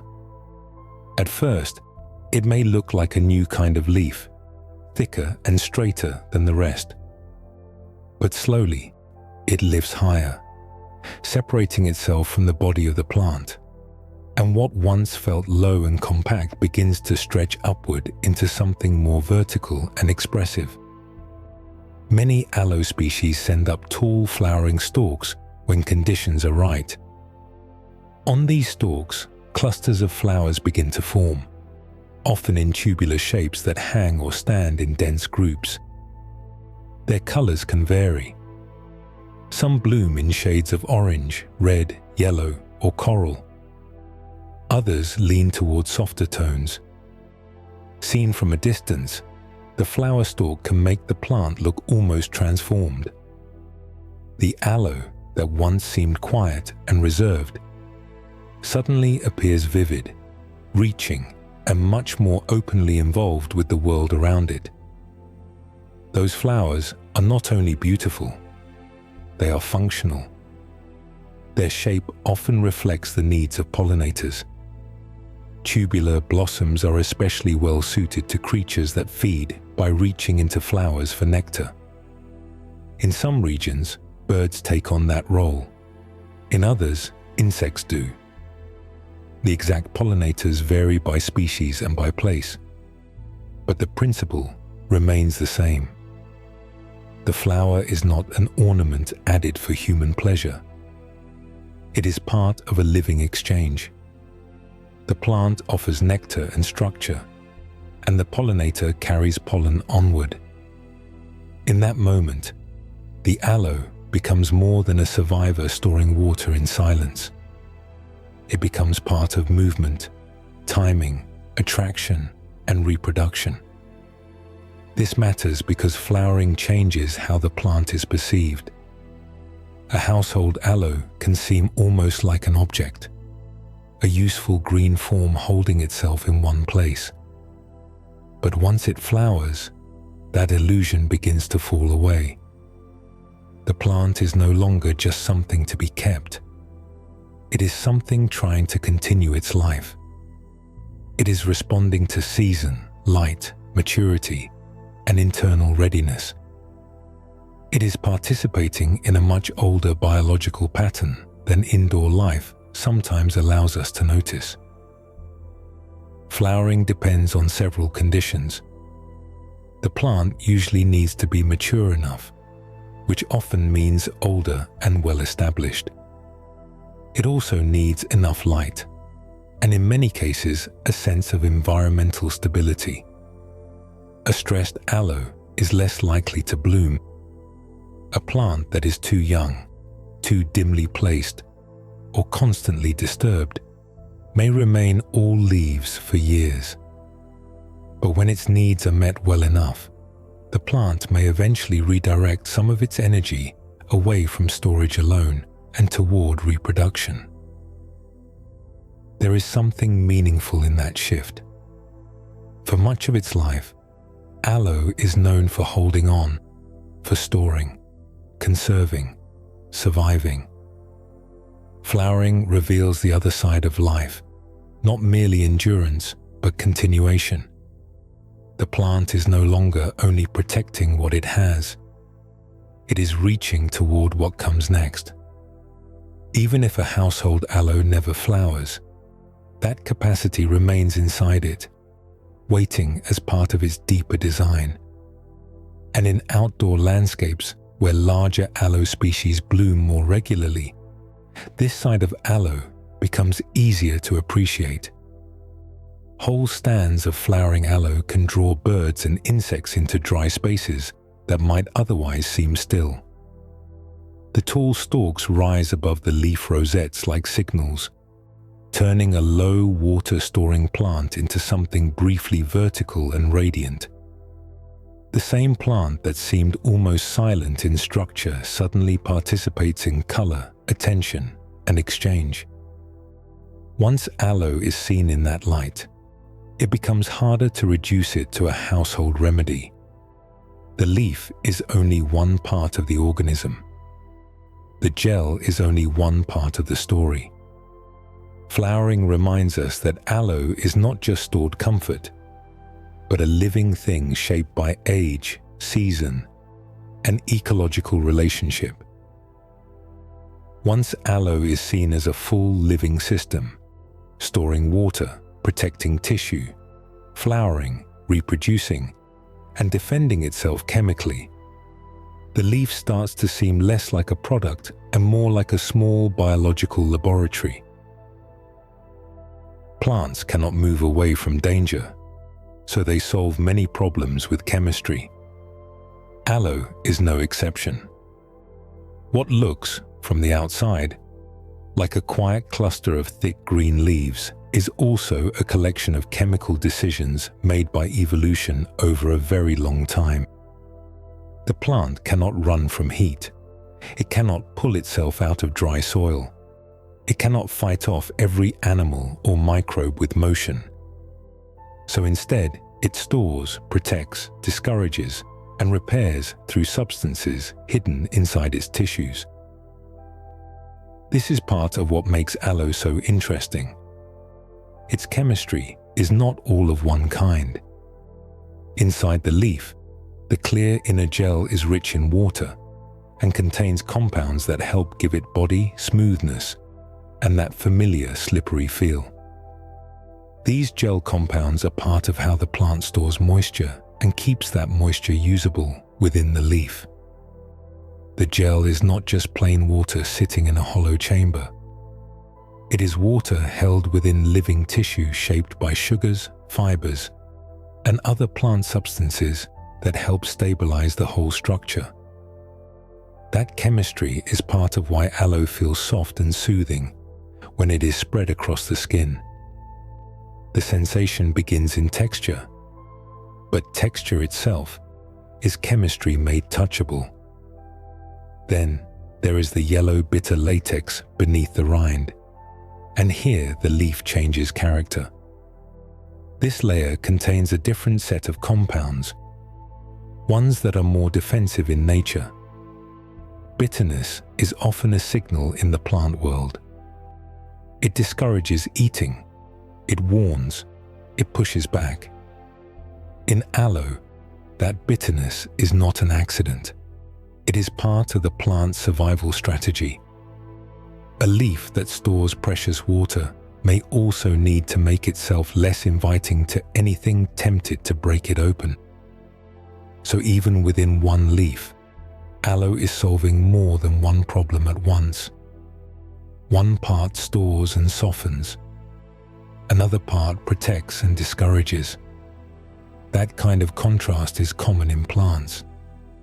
Plant chemicals often serve several roles at once, and those roles do not always fit human categories neatly. A substance may help store water, resist microbes, discourage herbivores, or protect damaged tissue. Another may influence texture, keep the structure stable, or support the plant after injury. In human life, we often divide substances into simple groups, healing, harmful, soothing, bitter. But in a plant, chemistry is usually more layered than that. It is less about good or bad, and more about what helps the organism remain alive. Aloe has drawn modern scientific interest in part because some of its compounds seem to matter in ways humans can observe and test. Researchers have looked at the gel for its role in hydration, surface comfort, and wound environment support. They have also studied the plant's more active substances to better understand where older uses came from and where caution is needed. That scientific attention does not mean every tradition was correct, or that every claim made about aloe is true. It simply means the plant contains enough real biological activity to deserve careful examination, and that makes sense. A plant that has lasted this long in human care is likely to contain something worth noticing. Still, the chemistry alone is not what people remember first. Very few people keep an aloe plant because they are thinking about polysaccharides or bitter compounds in a formal scientific way. What they remember is the feel of the gel, the coolness, the visible moisture, the thin layer spread over warm skin. Yet underneath that simple household experience is a hidden chemical complexity that helps explain why aloe became more than just a decorative succulent. Its reputation grows from this unusual mix of comfort and defense. The same leaf can feel gentle in one part and harsh in another, because the plant is built to do more than one thing. It must hold water and protect it. It must remain intact in strong light and dry air. It must manage small injuries, resist threats, and survive long enough to flower, reproduce, and continue itself. Chemistry is how it does much of that work. The leaf is not passive. It is active in a quiet internal way, full of substances shaped by survival. And yet chemistry alone does not explain aloe's place in human life. Many plants contain remarkable compounds. What made aloe unforgettable was the meeting of those compounds with human experience, especially the moments when the body wanted relief and the leaf seemed to answer. One of the gentlest ways to respect a plant is to speak honestly about it. Aloe does not need exaggeration to remain interesting. In fact, it becomes more interesting when it is allowed to stay what it really is, a useful plant with some well-supported qualities, some older traditions that partly hold up under study, and some claims that have grown larger than the evidence beneath them. Science supports some aloe uses more clearly than others. Its strongest support is usually found in the quieter, more limited story of external use. Aloe gel can help the skin feel more hydrated on the surface. It can leave dry or mildly irritated skin feeling more comfortable for a time. In some situations, it may help support a skin environment that feels calmer and less tight. These are not small things. Everyday discomfort often lives in exactly that range, not severe illness, but minor strain, dryness, heat, and surface irritation. Aloe fits well there, but this is also where precision matters. External soothing and moisture support are not the same as sweeping healing claims. A plant that feels good on the skin is not automatically a plant that solves every deeper problem beneath the skin. Relief is real, but relief has a scale. The coolness of aloe, its water-rich gel, and some of its studied compounds help explain why it earned its reputation. Still, that reputation works best when kept close to the kinds of effects the evidence supports most clearly. Aloe is often strongest in the story of comfort, not in the story of miracle repair. That difference can be easy to lose once a plant becomes famous. Popular health culture tends to stretch old reputations into larger promises. A household remedy becomes a cure-all. A helpful gel becomes a symbol of pure natural healing. Over time, small truths can be wrapped in larger myths until the whole thing begins to sound less believable than it really is. Aloe does not need that kind of treatment. Its real strengths are already enough.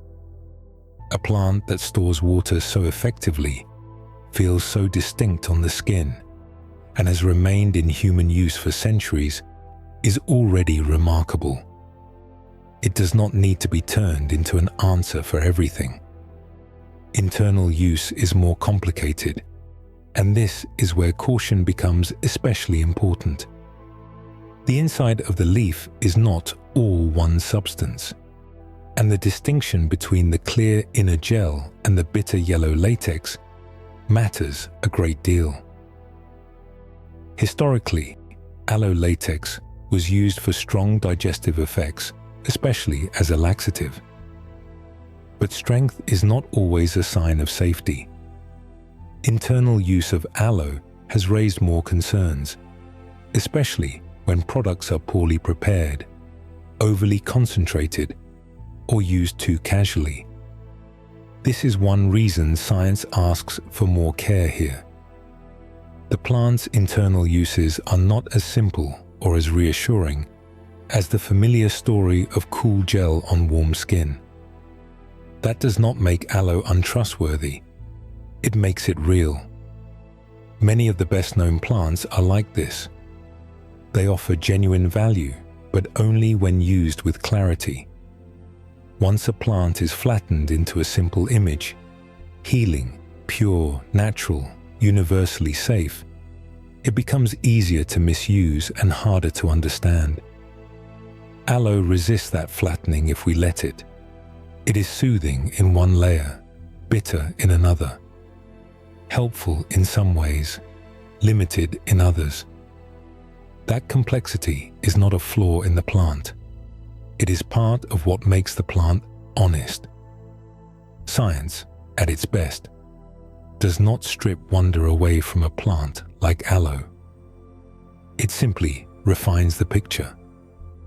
It asks which uses hold up most clearly.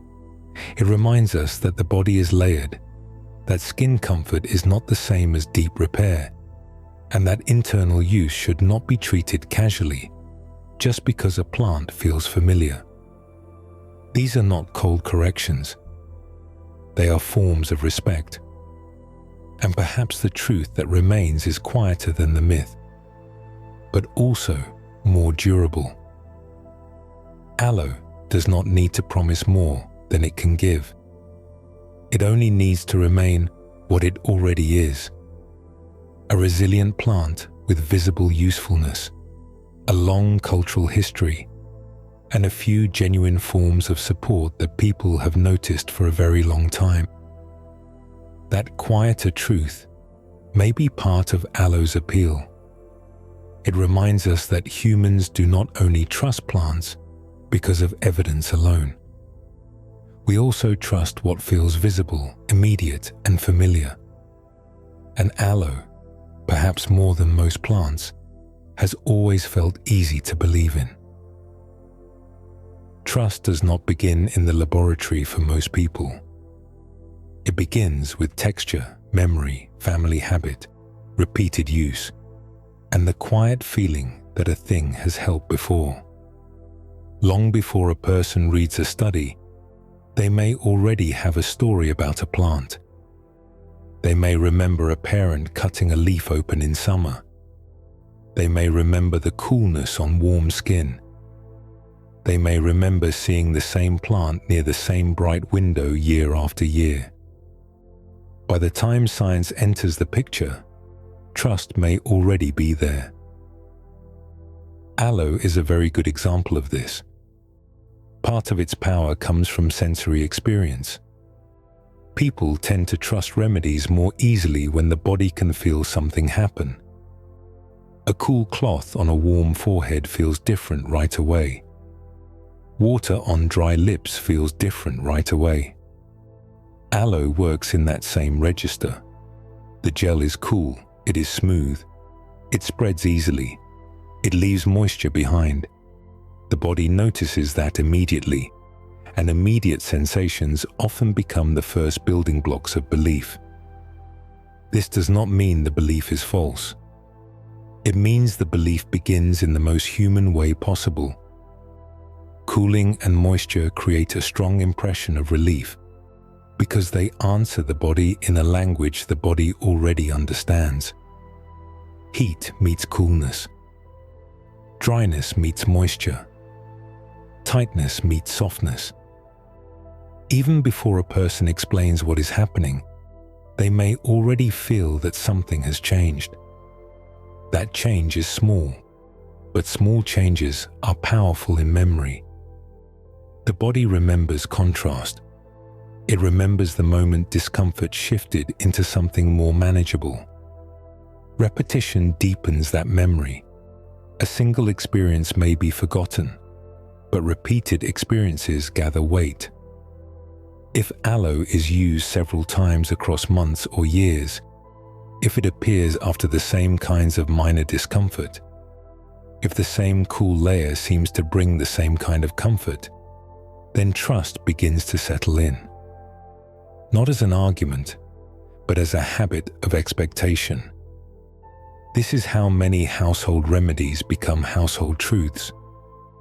They are repeated so often that they begin to feel woven into daily life itself. Family memory strengthens this even more.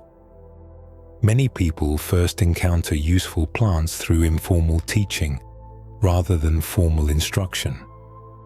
Someone older knows what the plant is for. Someone says, "Use this." A leaf is cut. The gel is applied. The lesson is passed along without needing much explanation. In that way, a plant becomes part of family memory, not just a botanical object, but a small piece of shared care. It enters the home not only as greenery, but as something connected to being looked after. That kind of teaching leaves a different mark than abstract information. It feels warmer, closer, and more believable because it comes through relationship. When a plant is linked to care, it gains emotional weight. A person may later learn that some uses are more supported than others, that science has refined the picture, that certain cautions matter. But the original bond often stays in place because it was never only about evidence. It was also about trust passed between people. Aloe sits right at the meeting point of biology, perception, and tradition. Biology gives the plant its real properties: the stored water, the gel, the compounds, the structure of the leaf. Perception turns those properties into felt experience: the coolness, the slipperiness, the visible moisture, the sense of relief. Tradition then gathers those repeated experiences and gives them continuity through time. When all three come together, a plant becomes more than useful. It becomes familiar in a deeper way, and familiarity itself is powerful. People are often more comfortable with plants that seem easy to understand. Aloe seems understandable. Its leaves are thick because they store water. Its gel is visible. Its use appears direct. A person does not need complicated language to feel that the plant makes sense. This clarity makes belief easier. Some remedies feel hidden or distant. Aloe feels close. It is one of those rare plants whose form seems to explain its purpose. That is part of why it has lasted so well in ordinary life. Not only because it may help in certain ways, but because it feels believable while helping. The body notices it. Memory keeps it. Families pass it on. The plant remains nearby, green and still, quietly confirming what people already think they know. And once a plant becomes more than useful, once it begins to represent patience, relief, and survival, it starts to take on a symbolic life as well. Aloe seems to have done that very naturally, almost without trying. Some plants feel dramatic. Aloe feels steady. It stores what it needs, endures long quiet periods, and gives little signs of panic. Even when conditions are not ideal, it often continues in the same calm way, holding its shape, keeping its water, and waiting for better moments without much outward complaint. That kind of life is easy for people to notice, and once it is noticed, it is easy to turn into meaning. Aloe's form suggests resilience almost at once. Its leaves are thick, not delicate. They do not flutter in the air or sag at the first sign of discomfort. They rise in a firm rosette, close to the center, each one looking as though it was made to hold on. The whole plant seems built around reserve. It does not spend itself quickly. It does not rush into lushness after one good watering. It remains measured. That visible restraint is part of why aloe can feel symbolic even before anyone says what it symbolizes. People are very responsive to visible biology. A plant that droops easily may come to represent fragility. A plant that flowers suddenly may come to represent abundance or surprise. Aloe suggests something different. It suggests calm endurance. It suggests stored strength. It suggests a life that survives by preparing quietly and then holding steady through hard stretches.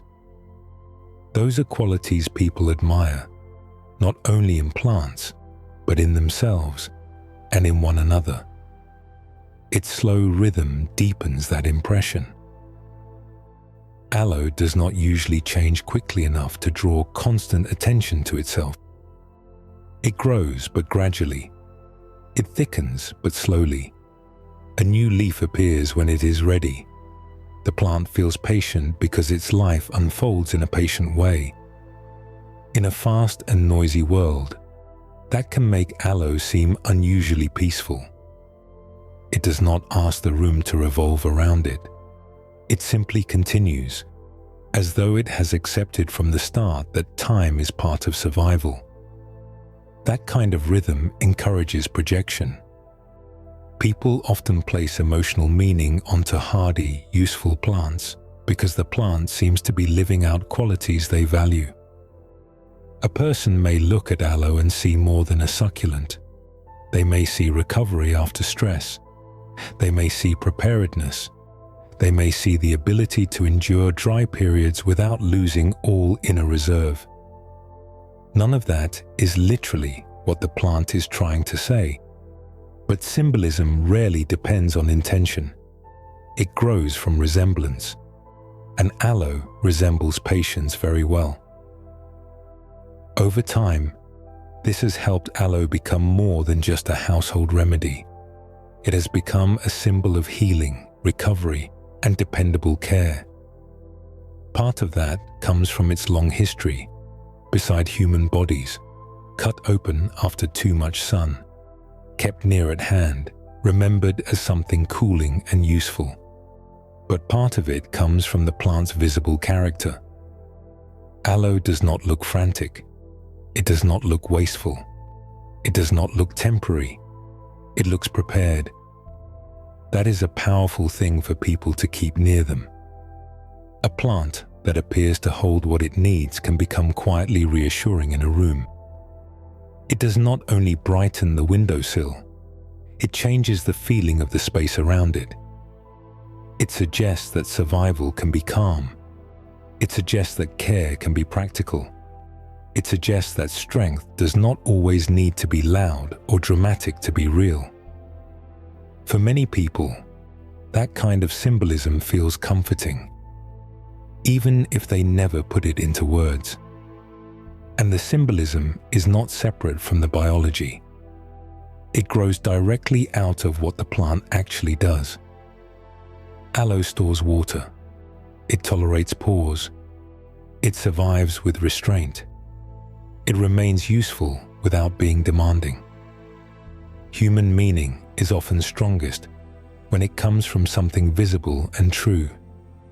And aloe offers exactly that kind of truth.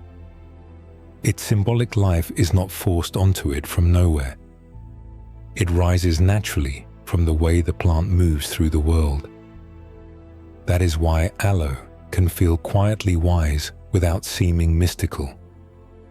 It stays close to what it is: a dry climate survivor, a useful household plant, a patient keeper of stored water.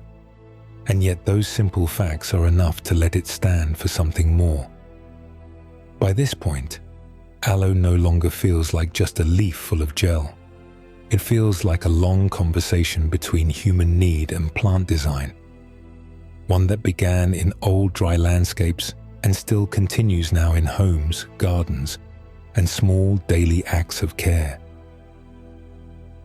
For a plant that often does so little outwardly, aloe has traveled remarkably far through human history.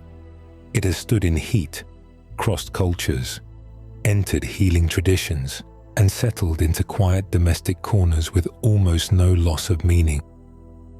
The same thick leaves that once belonged to dry landscapes and older worlds of trade now sit in small pots near modern glass, catching morning light in kitchens, bedrooms, and bathrooms.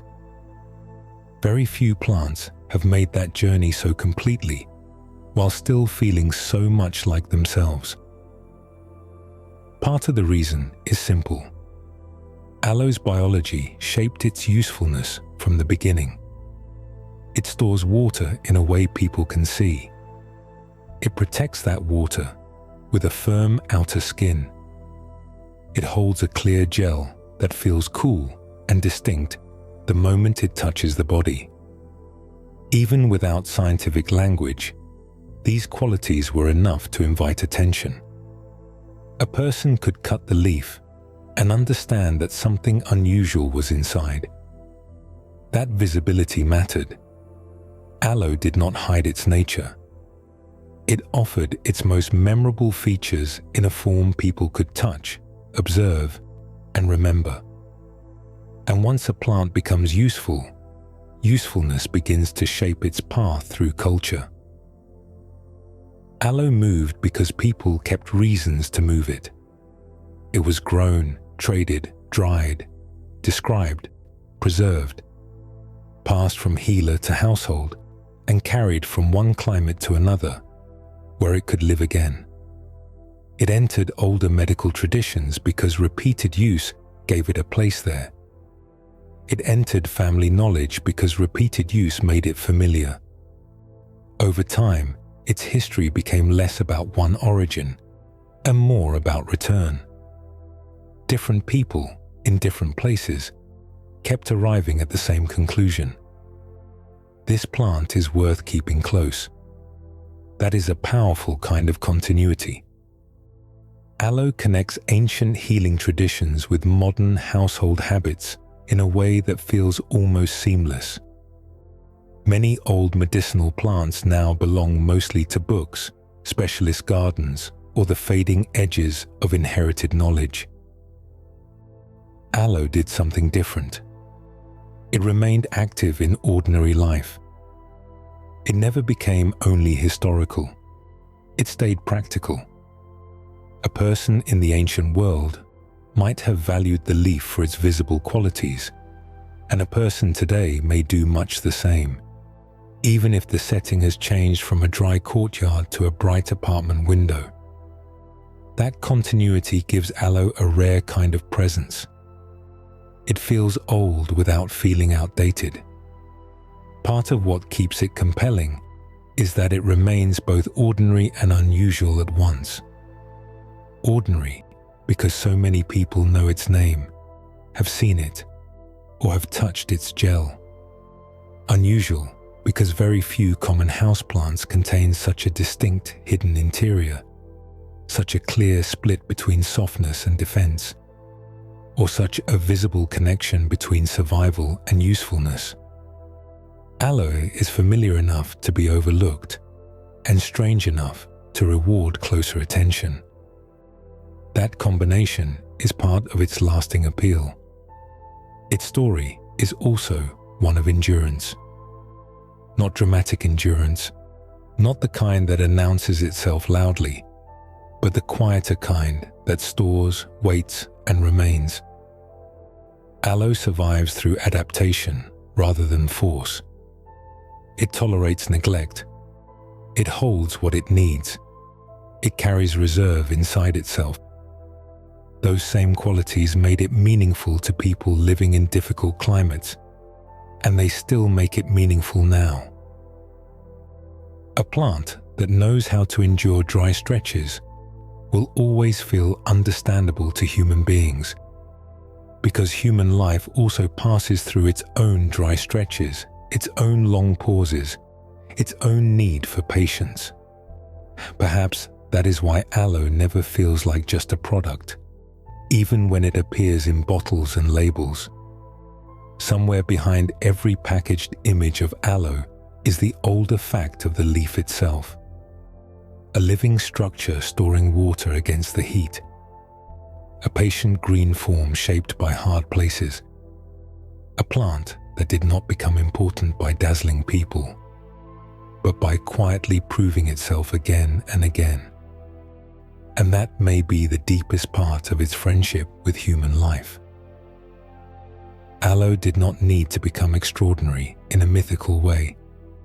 It only needed to remain believable, useful enough to be remembered, calm enough to be welcomed into the home, distinct enough to survive in memory as well as in dry soil.